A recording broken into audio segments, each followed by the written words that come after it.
Yesi kaze rero mwese kuri M24 TV, reka nongere mbifurize gukomeza kugira ibihe byiza abadukurikiye rero muri bihugu bigiye bitandukanye. Reka mwese mbaha ikaze kandi mbifurize gukomeza kunogerwa na gahunda zacu mu makuru yaragiye atandukanye tubagezaho kuri channel yacu. Reka rero nshimire by'umwihariko buri wese wagize uruhare mu nkuru zacu, ubwo ndavuga abakoze subscribe kuri channel yacu kugira ngo rero bajye babona byinshi mu byo tuba twabateguriye, ariko by'umwihariko n'abandi baba banyeganisha akazogera hirya rero y'ijambo subscribe kugira ngo bajye baba bambere mu kuba babona inkuru zacu iyo tumaze kuzitegura. Rero tukaba tuzitereka kuri channel kugira ngo mwese mwihereshisha, ariko rero ubwo abo ngaba banyeganisha akazogera by'umwihariko reka bari rero babona inkuru zacu bwa mbere mu gihe tuba tumaze kuzitereka kuri channel. Ubwo rero mwese ndabashimiye, ndabwira nti rero muri abantu b'agaciro ku ruhande rwa M24 TV. Hanyuma rero twerekeje mu karere ka Karongi, ngira ngo wumvishe umusore wabaye intwaro, umusore wakoze umuhanda wenyine w'ibirometero bigera kuri 7. Hanyuma rero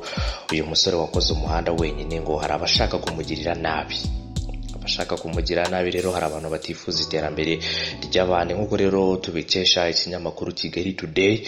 Uwo musore akaba yitwa Niringiyimana, ukoze rero umuhanda w'ibirometero 7, akaba agiye ngo guhunga iwabo. Se n'iki kigiye gutuma agiye guhunga iwabo? Abo bashaka kumugirira nabi ni bande? Dore ko uyu musore rero yanditse amateka yo kuba yakora igikorwa nk'iki ngiki, igikorwa cyashimishije buri wese wacyumvishe, ariko hakaba hari abatifuza iterambere. Reka rero mbabwire ngo ni amasegonda agera kuri 5 gusa ngiye gufata, hanyuma nkaza nkuramburira ibijyanye n'inkuru y'uyu musore uhara rero mu karere ka Karongi. Bivuga ko agiye guhunga iwabo kubera ko hari abashaka kuba bamugirira nabi.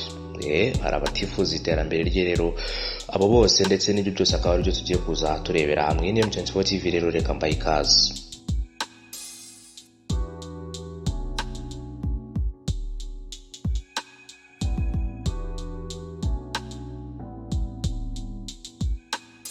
Bamwita rero Niringiyimana Emmanuel wo mu murenge wa Murambi mu karere ka Karongi, wamenyekanye rero cyane ubwo yakoraga umuhanda ureshya n'ibirometero 7 wenyine. Yatangaje ko rero agiye guhunga agace atuyemo akigira kuba muri Kigali kubera umutekano muke. Ibyo rero nivyo yatangaje.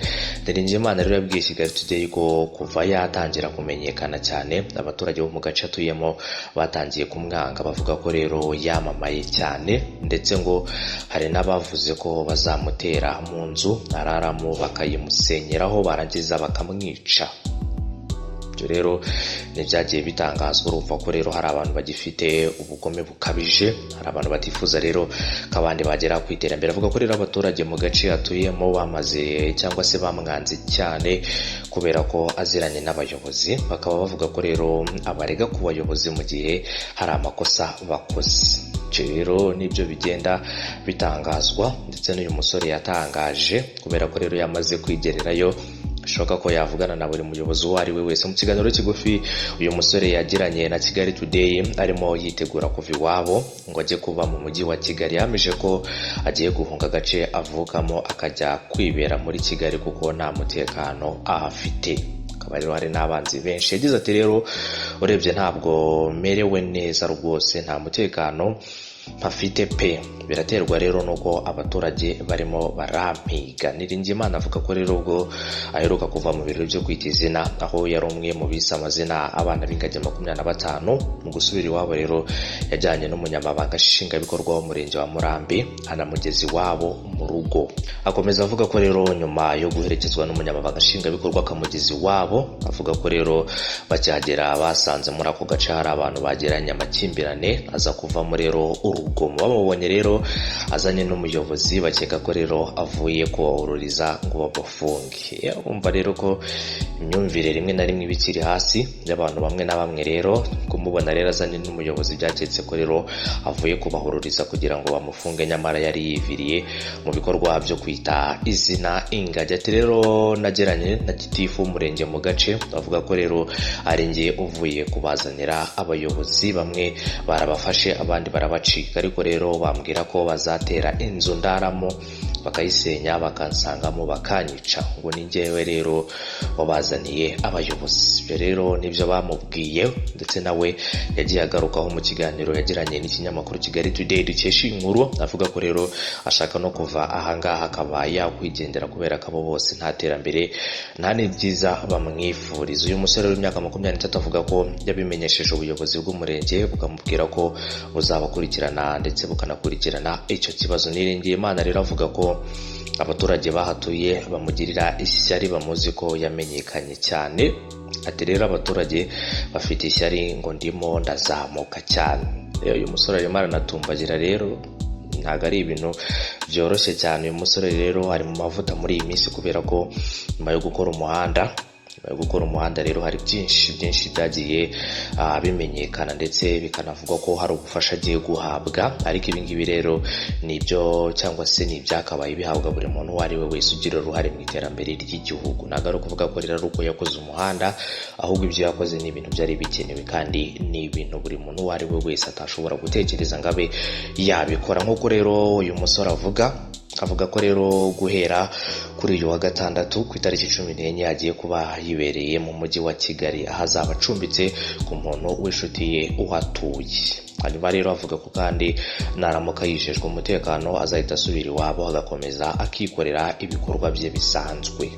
Umusore arimo aragenda rero anahwitura abantu benshi, ati rero bishobotse nkabona umutekano uhagije ntacyo byantwara, nagenda ngahita nkomeza imirimo, ndaza rero i Kigali mbe nkurikira amakuru numva uko bimeze mu rugo, hanyuma rero nibiba ngombwa nzahita nongera nsubireyo. Rero nibyo yagiye atangaza, avuga rero ku bijyanye no kuba yasubira iwabo, ariko muri iyi minsi atereka reka ngiye kuba nibereye i Kigali kuko iwacu nta mutekano hari.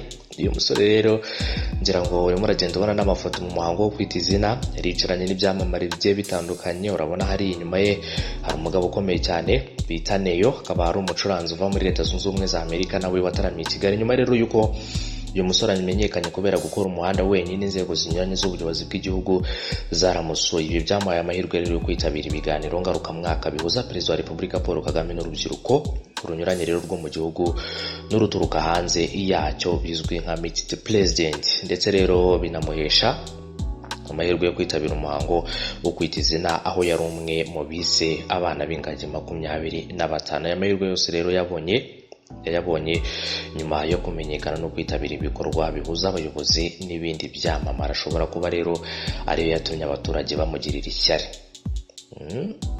Rero akaba ari cyo cyatumye abaturage bahara mu karere ka Karongi bamugirira ishyari, bakavuga bati se ni gute wowe uhura na Perezida Paul Kagame akanagukora mu ntoki, wari umuntu usanzwe, wari umuntu waho. Ariko rero burya ibikorwa by'umuntu nibyo bibasha kuba byamugira uwo ari we.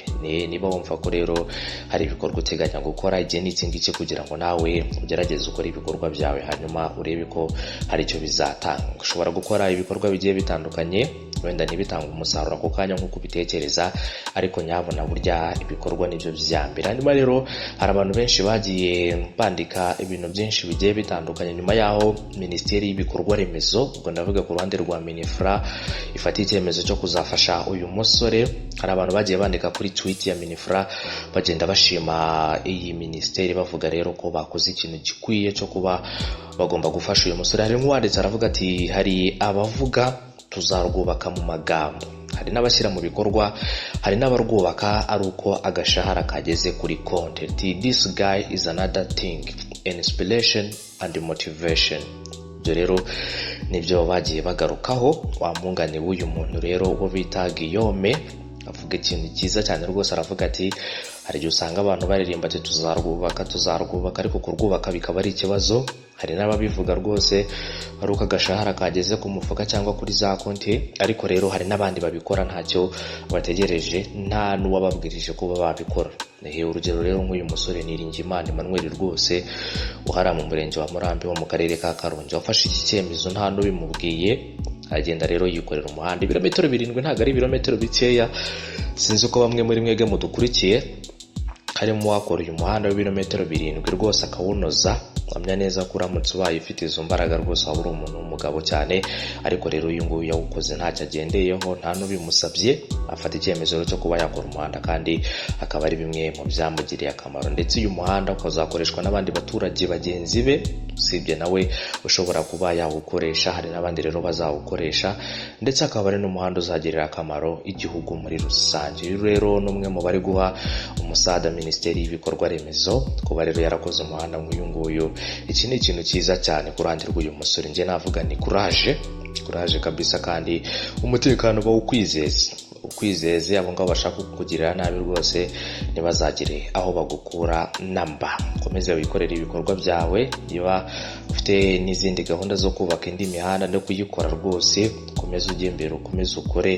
Igihugu gikeneye abantu bakora. Nibyo rero Perezida Paul Kagame yahoze avuga ko rero ubufatanye bw'abanyarwanda burakenewe kugira ngo igihugu gikomeze gutera imbere. Turamutse dufite abantu nk'aba ngaba bagera kuri 50 bashobora gukora umuhanda mu bice bigiye bitandukanye, birashoboka rero ko igihugu cyakomeza gutera imbere ndetse n'ibikorwa remezo bigakomeza kugenda byaguka ndetse bikanatera imbere. Reka rero mwese mbashimire, ubwira ngo rero iyi ni M24 TV, ushobora kuba wakora subscribe hanyuma ukajya byinshi bitandukanye mu byo tuba twaguteguriye, cyangwa se ukaba wananyeganyeza akazogera ukabona inkuru zacu mu gihe zirimo zirasohoka. Nari ndimo ndakubwira rero ko bijyanye na Niringiyimana Emmanuel, uwo ngubu yafashe icyemezo cyo kuza mu mujyi wa Kigali kubera ko abona ko iwabo nta mutekano hari abamufitiye amashyari benshi cyane bashaka kuba bamukura ku mugati. Reka rero mbashimire, mbifurize gukomeza kugira ibihe byiza.